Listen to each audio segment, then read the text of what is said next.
যেই বয়সে অনেক মেয়েরা বিয়ে করে না, সেই বয়সে থেকেই আমি বিধবা জীবন পার করেছি। একটা দুর্ঘটনায় আমার বাবা মারা যায়, হয়ে গেলাম এতিম। আমার বিয়ের পর স্বামীও মারা যায়, আমার মেয়েও এতিম হয়ে যায়। দিনটা ছিল 2013 সালের 17 জানুয়ারিতে। আমার বাবাকে হারাই। আমি আমার জীবনে প্রথমবারের মতো এই অজানা পরিবেশে পা দিই। আমি ছোট থেকেই ঢাকায় থেকেছি, ষষ্ঠ শ্রেণী পর্যন্ত পড়েছি ঢাকায়। বাবাকে হারানোর পর থেকে অভাব শুরু হয় আমাদের পরিবারে, তাই আর শহরে থাকা হলো না। আমি, আমার ছোট বোন আর মা আমরা চলে আসি গ্রামের বাড়িতে। আমার ইচ্ছে ছিল মহিলা কাউমি মাদ্রাসায় পড়ব। আমার বাবারও অনেক ইচ্ছে ছিল আমাকে কাউমি মাদ্রাসায় পড়াবে, কিন্তু আমার মা আলিয়া মাদ্রাসায় নিয়ে আসলো 14ই ফেব্রুয়ারির দিন। আর প্রথম দিন এসে দেখি মাদ্রাসায় কিছু একটা নিয়ে খুব অশান্তি মারামারি হচ্ছে। মাকে বললাম এখানে পড়বো না, কিন্তু মা বলল এখানে না পড়লে আমাকে পড়াবে না। তাই বাধ্য হয়ে ভর্তি হলাম। বাবাও নেই, কাউমি মাদ্রাসায় আর পড়া হলো না। তারপর কয়েক মাসের মধ্যে আমার কাছে খুব প্রিয় হয়ে উঠলাম। সব টিচাররা আমাকে খুব ভালোবাসতেন। অষ্টম শ্রেণীতে আমার রোল নম্বর 1 হলো। অনেকে আমাকে প্রেমের প্রস্তাব দিয়েছে, কিন্তু কারো সাথে আমি রাজি হই নাই। কিন্তু 2 বছর যাওয়ার পর যখন নবম শ্রেণীতে পা দিলাম, নবম শ্রেণীতে রোল 1 ছিল। যখন নবম শ্রেণীতে পা দিলাম তখন অষ্টম শ্রেণীতে একটা ছেলে ভর্তি হয়। ছেলেটার নাম ছিল তশিকুল। সেও আমাকে প্রস্তাব দেয়, কিন্তু আমি রাজি হই না বলে সে আমাকে বিয়ে করার জন্য পাগলামো শুরু করে। আমার মা, দাদা, দাদি, কাকা, কাকিরা, গ্রামের আরও অনেক লোকজনদের নিয়ে জোরাজুরি করে মাদ্রাসার টিচারদের, সব ছাত্রছাত্রীদের নিয়ে অনেক পাগলামি করে। সেই ছেলের বাড়ির লোকজন আমার বাড়ির লোকজনের মাথা খারাপ করে দেয়। মাঝে মাঝে রাতে হাতে বিষ আর দড়ি নিয়ে ঘুরে। যদি আমার সাথে বিয়ে না হয় তাহলে নাকি মরবে। এইদিকে আমার মা আর সেই ছেলের বাবা এই বিয়েতে রাজি হচ্ছে না।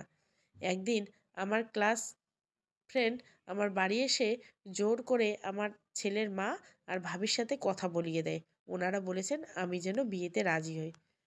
আমার কোনো সমস্যা হবে না, আমি ভালো থাকবো। আমি যদি বিয়েতে রাজি না হই তাহলে ওনাদের ছেলেটা বাঁচবে না।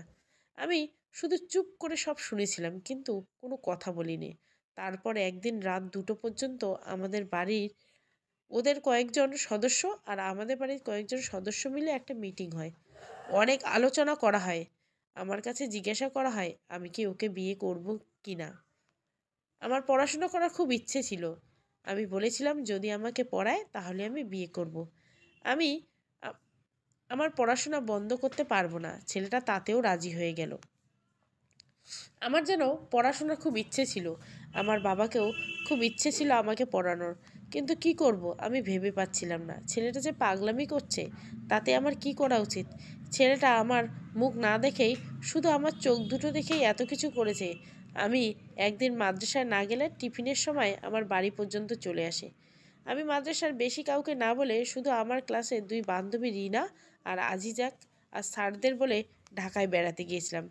তখন ছেলেটা প্রায় পাগলের মতো রিনার কাছ থেকে আমার ফোন নম্বর নিয়ে আমায় কল দেয়। আর আমি কল রিসিভ করে কখনো মায়ের কাছে, আবার কখনো ছোট বোনের কাছে দেয়, কিন্তু কথা বলি না। যাক, তারপর ঢাকা থেকে যখন বাড়ি আসলাম তখন অনেক চেষ্টা করেও ওর ফোন থেকে আমার নাম্বারটা ডিলিট করে দেই। কিন্তু রিনার বাড়ি আর ওর বাড়ি যখন পাশাপাশি, তখন সে আবার নাম্বার নেয় আর আমাকে শুধু মেসেজ করে। আর মা কি কি কাজ করে, আমার দাদা কি কি বাজার করে, কি কি মাছ, কি কি সবজি কেনে, তাই মেসেজ করে। আর প্রাইভেটে আসলে তাই বলে। আরও অনেকভাবে ছেলেটা আমায় জ্বালিয়েছে, কিন্তু এখন আমি কি করব? আমাদের একই গ্রাম, শুধু পাড়াটা আলাদা। গ্রামের মেম্বার, চেয়ারম্যান আরও গণ্যমান্য লোকজন নিয়ে প্রায় আমাদের বাড়িতে আসে বিয়ের জন্য। শুধু আমার মা আর আমার ছোট বোন বাদে সবাই বলে বিয়েটা করতে। তারপরেও আমি রাজি হলাম। ভাবলাম ভাগ্যে যা আছে, আর তার থেকে বেশি তো আর কেউ দেবে না। যখন বলছি আমি রাজি, ঠিক তার 2 দিন পর বিয়ে ঠিক হলো। মাসটা ছিল রোজার। মা বলেছিল ঈদের পর বিয়ে করতে, কিন্তু ছেলেটা রাজি হলো না। বলল ঈদের পর নাকি আমার মতামত পাল্টে যাবে, আমি বিয়ে করব না। পারল না কেউ রাজি করাতে ঈদের পর। সেই রোজার সময় বিয়েটা হয়ে গেল। সারাদিন রোজা রেখে ইফতার করার পর বিয়ের কাজ শুরু হলো। অবশেষে বিয়েটা সম্পূর্ণ হলো। তারপর বাবার বাড়ি থেকে বিদায় নিয়ে শ্বশুর বাড়িতে পা দিলাম। আমার বিয়ের পর দিন সকালে যখন প্রতিবেশী নতুন বউ দেখতে এলো, তখন তাদের মধ্যে একজন আমার শাশুড়িকে জিজ্ঞাসা করলো যে আমাকে আর পড়াবে কিনা। তখন শাশুড়ি আমাকে শুনিয়ে বলল, পড়াবে না।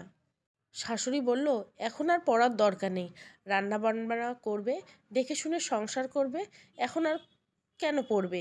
কথাটা শুনে আমার বুকের ভেতরটা মোচড় দিয়ে উঠল, কিন্তু কিছু বললাম না। কয়েকদিন পর আমার স্বামীকে জিজ্ঞাসা করলাম, আমাকে পড়াবে না। তখনও সে বলল, আমায় পড়াবে না। আমাকে পড়ালে নাকি আমি তার থেকে বেশি শিক্ষিত হয়ে যাব, তাকে কোনো দাম দেব না, তার থেকে চলে যাব। এই পড়াশোনা নিয়ে প্রায় 1 বছর অশান্তি হলো। তারপর একদিন আমি বসে আছি, আর আমার কোলে মাথা রেখে শুয়ে আছে আমার স্বামী। তখন তার মাথায় হাত বুলাতে বুলাতে বুঝিয়ে বললাম, তো পড়াতে রাজি হলো, আর বলল আমি যেন আমার শ্বশুরকে রাজি করাই। আমি অনেক বোঝানোর পর, অনেক অনুরোধ করার পর আমার শ্বশুরও রাজি হলো, কিন্তু আমায় একটা শর্ত দিল যে ওনারা আমাকে আমার পড়াশোনার ব্যাপারে কোনো খরচ দেবে না।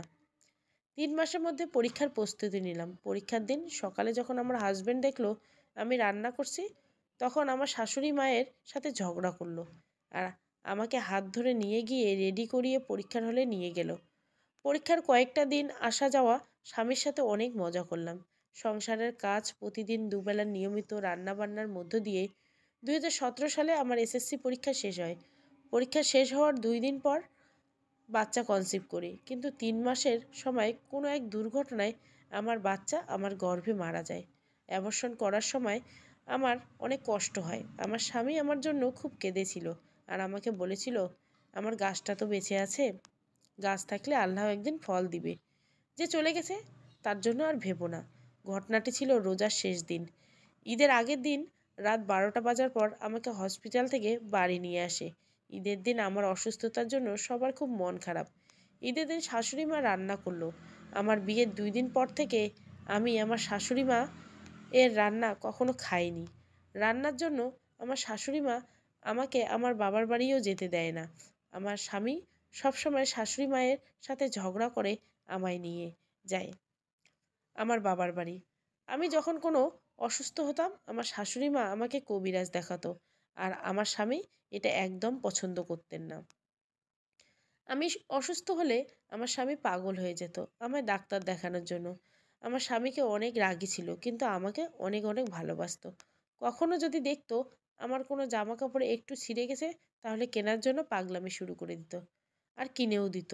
আর আমার স্বামী আমাকে ছাড়া কখনো একটা রাতও কাটায়নি। আমি যখন আমার বাবার বাড়িতে থাকি, তখনও ঠিক ঘুমানোর আগে আমার কাছে চলে যেত, বলতো আমাকে জড়িয়ে ধরে না শুলে নাকি তার ঘুম আসে না। আমারও ঠিক তাই।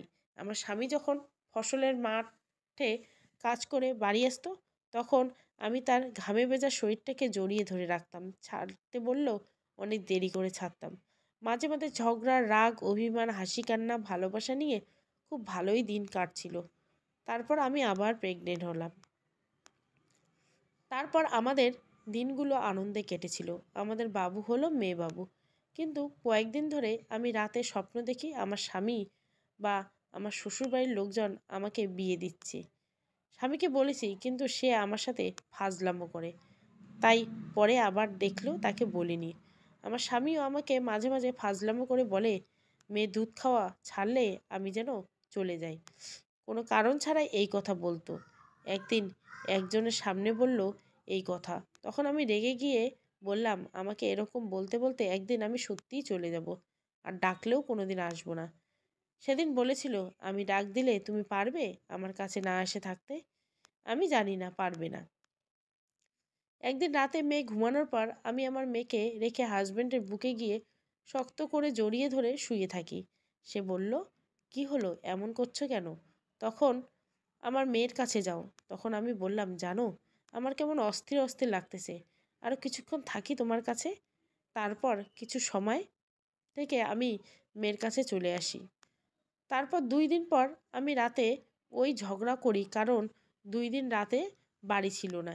এমনিতেই অস্থির হয়ে আছে মন, তারপর যদি রাতে বাড়ি না থাকে তাহলে কেমন লাগে, তা নিয়ে আমি একাই ঝগড়া করছি। আর সে হাসতে হাসতে বলল, চিন্তা না করো, সব ঠিক হয়ে যাবে। কিন্তু কে জানতো এই ঝগড়াই ছিল আমার জীবনে আমার স্বামীর সাথে শেষ কথা। রাতে ঝগড়ার পর আমার স্বামী হাসতে হাসতে ঘর থেকে বেরিয়ে গেল অন্য বাড়ি ঘুমাতে। আমি কাঁদতে কাঁদতে চলে গেলাম শাশুড়ি মায়ের রুমে ঘুমাতে। সারা রাত অনেক জোরে জোরে বৃষ্টি হলো। সকালে যখন আমি আমার কাজগুলো গুছিয়ে রান্না বান্না করছি, তখনই আমার স্বামী আসে আর মেয়ের সাথে বসে একসাথে অনেক আনন্দ করে, অল্প করে কিছু ঠান্ডা ভাত খায়। তখন আমি রান্না করছি আর রান্নাঘর থেকে সব কিছু দেখছি। মেয়ের বয়স তখন 16 মাস। মেয়েকে রেখে হাজবেন্ড চলে গেল বিলে। আমি রান্না করছি। সকালের খাওয়ার পর আমার শাশুড়ি যা আর আমি খেলাম। শুধু আমার স্বামী বাদ ছিল খেতে। খাওয়ার কিছুক্ষণ পর আমি আমার মেয়েকে ঘুম পাড়াতে আসলাম। আমার একটা বাজে অভ্যাস ছিল, আমি মেয়েকে দুধ খাওয়াতে খাওয়াতে ঘুম পাড়াতে গেলে আমারও ঘুম চলে আসতো। আমি যখন মেয়েকে ঘুম পাড়াতে আসলাম, তখন আমি 2 মিনিটের জন্য ঘুমিয়ে যাই আর আচমকা হঠাৎ করে লাফিয়ে উঠি আর উঠে রাস্তায় যাই। রাস্তায় যাওয়ার কিছু সময় পর দেখি আমার স্বামীকে 8-10 জন লোক মিলে উপুর করে তুলে ধরে আসছে। এই দৃশ্যটা দেখে আমার পুরো শরীর হাত পা কাঁপছে। আমি তাড়াতাড়ি করে আমাদের বারান্দায় খাটের উপর থেকে একটা বালিশ আর সেখানে স্বামীকে শুইয়ে দিল। সবাই বলল অনেক জোরে জোরে তার শরীরে হাত পা টিপে দিতে, কিন্তু আমার সেই শক্তি নেই। আমি আমার স্বামীর সাড়া না পাওয়া পর্যন্ত শুধু ডাকছি আর কাঁদছি। সবাই আমাকে শান্ত হতে বলল আর বলল, কাঁদিস নে, সব ঠিক হয়ে যাবে। তারপর সবাই আমার স্বামীকে বাজারে ডাক্তারের কাছে নিয়ে গেল, কিন্তু সেখানে কাজ হলো না। সেখান থেকে নিয়ে গেল কালিয়া হাসপাতালে। আমি আর আমার মেয়ে ছিলাম বাড়িতে, আরও প্রতিবেশী।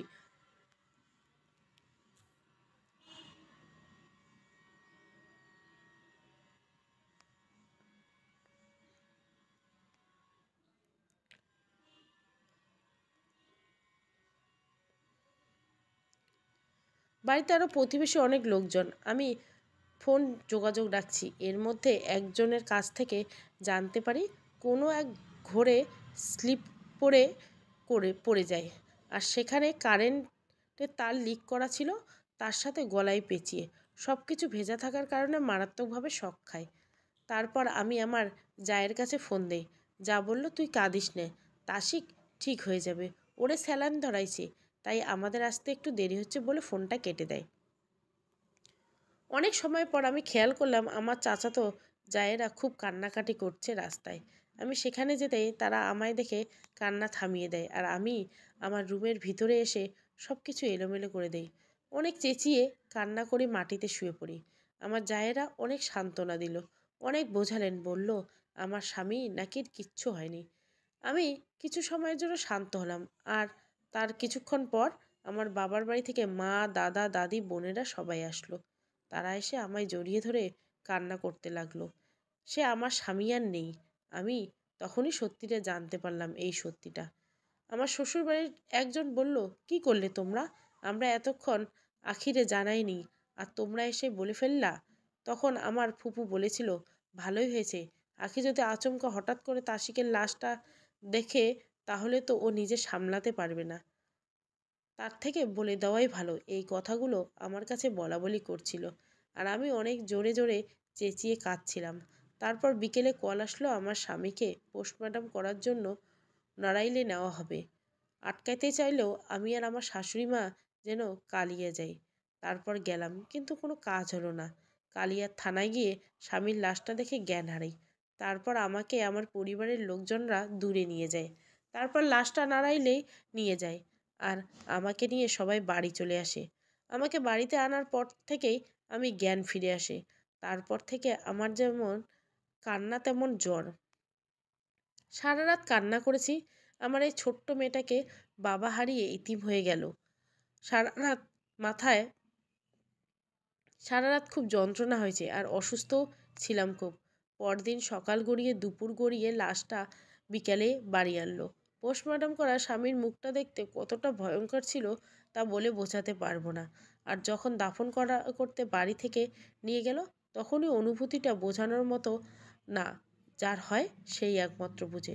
সন্ধ্যার কিছুক্ষণ আগে স্বামীকে দাফন করে বাড়ি আসলো। কান্না কি আর কখনো থামে? তারপর 3 দিনের দিন যখন পরিবারের সবাই কবর দেখতে যাই, সেদিন আমি বাড়িতে ছিলাম। আমার আর আমার মেয়ের খুব জ্বর ছিল। দুজনের কেউ বিছানা থেকে উঠতে পারছিলাম না। ওনারা যাওয়ার সময় আমার ভাই ওর বোন আর দুলাভাই 5-6 লোক আসলো আমাদের বাড়িতে। ওরা আসার কিছুক্ষণ পর যারা যারা কবর দেখতে গেল তারা সবাই কাঁদতে কাঁদতে বাড়ি আসলো। সবাই বলল আমি নাকি গলায় দড়ি দিয়ে আত্মহত্যা করছি। ঢাকা থেকে একজন কল করে বলেছে আমি নাকি গলায় দড়ি দিয়ে মারা গেছি। তাই শুনে যারা আমার স্বামীর কবর দেখতে গেছিল তারা মাঝ রাস্তা থেকে ফিরে আসে। বাড়িতে এসে আমাকে বিছানায় শুয়ে ডাকতে দেখে সবাই স্বস্তির নিঃশ্বাস পেলে। তারপর প্রায় 20 দিন পরপর যখন অল্প অল্প সুস্থ হয়েছি তখন থেকেই রান্না শুরু করি। আমার যা এর মধ্যে প্রায় অসুস্থ থাকে। তারপর প্রায় 2 মাস পর 3 মাসের সময় আমাদের বাড়ির কাছে আমার এক ভাসুরের মেয়ের বিয়ের দাওয়াত দেয়। যেদিন সেই মেয়ের গায়ে হলুদ সেদিন আমার মা কিছু কুলি পিঠে বানিয়ে দেয়। আমার ভাসুর আমার যাকে নিজের হাতে সাজিয়ে গায়ে হলুদ নিয়ে যায়। আমার সামনে দুজন একসাথে দাঁড়িয়ে ছবি তোলে, যেটা আমার কাছে খুব কষ্টদায়ক ছিল। তারপর সবাই বিয়ে বাড়ি গেল, শুধু আমি আর আমার মা বাড়িতে ছিলাম। রাতে সবাই নাচতে গেল বিয়ে বাড়ির নাচ দেখতে। আমি আমার মেয়ের আর আমার শ্বশুর বাড়িতে ছিলাম। পরের দিন সবাই বিয়ে বাড়ি গেল, শুধু আমি যাইনি। আর আমার মা যে পিঠেগুলো আনছিল সেগুলোকে খাইনি। তাদের খাওয়ার আশা রেখে রেখে পরে আবার পিঠেগুলো ফেলে দিই। তার কিছুদিন পর 3 মাসের সময় আমার দাদি মারা যায় সন্ধ্যার সময়। আমাকে নিয়ে আমার দাদিরে দেখারে আবার আমাকে নিয়েই চলে আসে, কিন্তু থাকতে দিল না। ইচ্ছে ছিল দাদির লাশের পাশে বসে কোরআন তেলাওয়াত করব, সুযোগ ছিল না, কিন্তু দিল না। যাক, 3-4 মাস পর আমার শাশুড়ি মা হঠাৎ বলল যে আলাদা হবে, কারণ যাইতে চাইলে বলে না। তারপর একদিন আমার চাচাতো যা আমার শাশুড়িকে বলল এবার আখিরে সব কিছু বলার দরকার। আখিরে জানাও ওর আড়ালে এত কিছু হচ্ছে, সেটা সত্যি মিথ্যা সেটা তো আখির কাছে জানতে হবে। আমি তো কথাগুলো শুনে অনেকটা অবাক, কারণ আমি তো এমন কিছু করিনি। আমাকে তো আমার বাবার বাড়িও কখনো আসতে দেয়নি। তাহলে তারপর আমার চাচাতো যা আমার শাশুড়ির সামনে সব কিছু বলল। আমি নাকি আমার ভাসুরকে বিয়ে করার জন্য, আমার যাকে শ্বশুর বাড়ি থেকে তাড়ানোর জন্য আমার যাকে আমি তাবিজ করেছি। আমার যাকে মেরে ফেলতে চাই, যার জন্য আমার যা প্রায় অসুস্থ থাকে। আর এই কাজটা আমি আমার স্বামী মারা যাওয়ার 1 মাসের মধ্য থেকে শুরু করেছি নাকি। কথাগুলো শোনার পর থেকে আমি কি করব কিছুই বুঝতে পারছি না। আমার ভাসুর খুব বিরক্ত হয়ে গেছে আমার জায়ের উপর। আমার যা বলেছিল যে তার এমন ক্ষতি করবে সে যেন তার তাজা সন্তান নিয়ে ঘুমায় আর মরা সন্তান নিয়ে ওঠে। আমিও বলেছিলাম আমি যদি তাকে কোনো ক্ষতি করি তাহলে যেন আমি আমার মেয়ের মরা মুখ দেখি সকালে। আমার ভাসুর আমাকে বিশ্বাস করতো। ভাসুরের বিশ্বাস ছিল যে আমি এই কাজগুলো করতে পারি না, করব না। কিন্তু আমার যা কেউ বোঝাতে গেলে যা তো আরও উল্টোপাল্টা মানে বের করবে। এই ব্যাপারটা নিয়ে প্রায় 1 বছর অশান্তি লাগলো। যখন ঝগড়া হতো তখন আমি সবসময় চুপ করে থাকতাম আর নীরবে চোখের পানি ফেলতাম। আর আমার হয়ে আমার শ্বশুর শাশুড়ি আর পাড়ার লোকজন কথা বলতো আমার জায়ের সাথে, কিন্তু আমার যা কিছুতেই বুঝতে চাইলো না। আর আমাকে সবাই বলল আমি যদি মানুষের জন্ম হয় তাহলে আমি আমার মেয়েকে নিয়ে এই বাড়িতেই থাকবো। আমার মাকে ও বাবার বাড়ির কাউকে আমি এখনো পর্যন্ত এই কথাগুলো বলিনি। একই গ্রামের বাড়ি আর বাড়ির আশেপাশে আরও আত্মীয় স্বজন থাকার কারণে মা কোনোভাবে কিছুটা হলেও জানতে পারে। মা আমাকে এই বাড়ি থেকে নেওয়ার জন্য অনেক চেষ্টা করেছে, কিন্তু আমি যাইনি বলে নিতেও পারিনি। তারপর আমার ভাসুর যা তাদের 2 ছেলেমেয়েকে নিয়ে গোপালগঞ্জ চলে যায় আর আমরা 4 জন থাকি। আমার মা, বোন, দাদা, দাদি ওর এক এক করে সবাই ঢাকায় চলে যায়। শুধু আমার সেজো বোনটা আর শ্বশুর বাড়িতে থাকে। আমার শ্বশুর শাশুড়ি আমাকে আর আমার বাবার বাড়ি যেতে দেয় না, আর যদিও যায় তাহলে রাত থাকতে দেয় না। বোনের বাড়ি যাব, তাও আমার শ্বশুর শাশুড়ি বলে আমি নাকি আমার বোনের সংসার ভাঙবো, বোনের স্বামীর সাথে নাকি খারাপভাবে যোগাযোগ আছে। এসব কথা শুনে আমার মাথা এবার সত্যি সত্যি অনেক খারাপ হয়ে গেছে। আমি আর পারবো না চুপ থাকতে। এবার থেকে আমি আমার বিরুদ্ধে বলা কথাগুলোর জবাব দেওয়া উচিত। এতে যদি আমি খারাপ হই তাহলে হব। আমি প্রতিবাদ করার পর আমার সাথে আমার শাশুড়ি খারাপ ব্যবহার করেন। আমার শাশুড়ি আমাকে বলেন আমার বাবার বাড়িতে খেতে পায় না, কাপড় পরতে পারে না, তাই নাকি আমি বাবার বাড়ি যেতে চাই। কিন্তু কোথাও যাওয়ার সময় আমার হাতে কোনো টাকাই দেয় না। প্রত্যেকবার আমার বাবার বাড়ি খালি হাতে যেতে হয়। আমার মাঝে মাঝে খুব ইচ্ছে করে আমার ছোট্ট ভাগ্নে ভাস্তিকে কিছু দিতে। যখন ওদের কাছে যাই ওদের জন্য কিছু খাবার কিনে যেতে, কিন্তু আমি কখনোই কোনো কিছু নিয়ে যেতে পারি না। গরমের সময় কথা না বললেও বাদ দিলাম, কিন্তু শীতকালীন তো কিছু লাগে। এই 3টে শীতে মুখের জন্য একটা ক্রিমও দেইনি, অন্য কিছুর কথা তো বাদেই দিলাম। একটা মেয়ের তো ব্যক্তিগতভাবে অনেক কিছুই লাগে, কিন্তু আমি কখনো কিছু চাইনি। আমার বর নেই, ভালো একটা ঘর নেই, শ্বশুরবাড়িতে জমিটুকু ছাড়া বিলের নিজস্ব কোনো জমি নেই। তাই বাবার বাড়ির লোকজন চায় আমাকে এখান থেকে নিয়ে যেতে। আমি যদি বিয়ে নাও করি তাহলে যেন আমি কোনো জব করি। বাপের বাড়ির লোকজন বলে আমি যদি এ বাড়িতে থাকি, বাইরে কোথাও কোনো জব করি বা বিয়ে করি তাহলে সুখে থাকবো। আবার সমাজে কিছু কিছু মানুষ বলে আল্লাহ আমার ভাগ্যে কষ্ট দিয়েছেন, তাই আমাকে কষ্ট করতে হবে, এখানে থাকতে হবে। আমি যদি আমার মেয়েকে রেখে কোথাও যাই তাহলে নাকি আমি আমার মেয়েকে বদ্দোয়ার ধ্বংস হয়ে যাবে। কিন্তু আমি কখনো চাই না আমার কলিজার টুকরো মেয়েকা আমার থেকে দূরে রাখতে। কিন্তু আমার শ্বশুর ভাসুর যা সবাই আমার মেয়েকে খুব ভালোবাসতো, তারা কেউ চায় না আমি আমার মেয়েকে নিয়ে যাই। আমি যদি কোথাও দুদিনের জন্য বেড়াতে যাই তাহলে আমার শ্বশুর শাশুড়ি বলে আমি যেন আমার মেয়েকে রেখে একা যাই। এমন কথা শোনার পর আমার খুব কষ্ট হয়। সারাদিন খুব কষ্ট করি, শাশুড়িও আমাকে কাজে সাহায্য করতো না, সব কাজ আমাকে একা হাতে করতে হয়। কিন্তু কাজে কষ্ট হলেও ভুল ভুলা যায়। যতই কাজ করি না কেন, কাজ তো তা নিয়ে আমার কোনো অভিযোগ নেই, কিন্তু কথার আঘাত, আমার সাথে খারাপ ব্যবহারের জন্য আমি অনেক কষ্ট পাইছি। আর তাই আমি ভেবেছি আমি এ বাড়িতে থাকবো না। ঈদের পর ঢাকায় গিয়ে কোনো জব করব, নিজেকে বাঁচবো আর মেয়েকেও মানুষ করব। কিন্তু সমস্যা হলো মেয়েকে যদি আমার সাথে না দেয় তাহলে আমি কি করব। মেয়ে তো সবাইকে ভালোবাসে, কিন্তু এখানে এভাবে থাকলে বাঁচবে, আমার খুব কষ্ট হয়। তাদেরকে যাওয়ার কথা বলার পর শ্বশুরবাড়ি থেকে কেউ আমার মেয়েকে আমার কাছে দেবে না। মেয়ের জন্য আমাকে কোথাও যেতেও দিতে চায় না। আমার শ্বশুর শাশুড়ি সবসময় আমার মেয়েকে তাদের চোখের সামনে রাখতে চায়, আর আমার সব কষ্ট আমার মেয়ের জন্য। আমি তো পাচ্ছি না আমার শ্বশুর শাশুড়ির কাছ থেকে আমার মেয়েকে কেড়ে নিতে। আমার মেয়ের জন্য ওনারা ওনাদের মৃত ছেলেটাকে ভুলে থাকে, আর আমার মেয়েকে ছাড়া তো আমারও কষ্টকর। আমার মা আমার জন্য সব সময় কাঁদে। আমি এই বাড়ি থেকে গেলে মা খুব খুশি হবে। আমাকে সব সময় সমাজের কিছু লোকজন বলে এই মেয়েকে আমি যদি আমার কোল ছাড়া করি তাহলে নাকি আল্লাহর গজব পড়বে আমার উপর, আমি কোনোদিনও ভালো থাকবো না। কিন্তু যখন আমি এই মানসিক যন্ত্রণা পাই তখন খুব কষ্ট হয়, একদম ইচ্ছে করে না এই বাড়িতে থাকতে। আমার বাবার বাড়ি আর আমার শ্বশুর বাড়ির আর্থিক অবস্থা এক, দুজনেই কৃষক, কিন্তু বর্তমান আমার মা বোন ঢাকায় থাকে। মা বলেছে ঢাকায় গিয়ে ওনাদের আশেপাশে থেকে আমি যে কোনো একটা জব করি, তাতে নাকি আমি আমার মা মেয়ে ভালো থাকবো। কিন্তু মেয়েকে যদি না দেয় তাহলে আমি কি করব।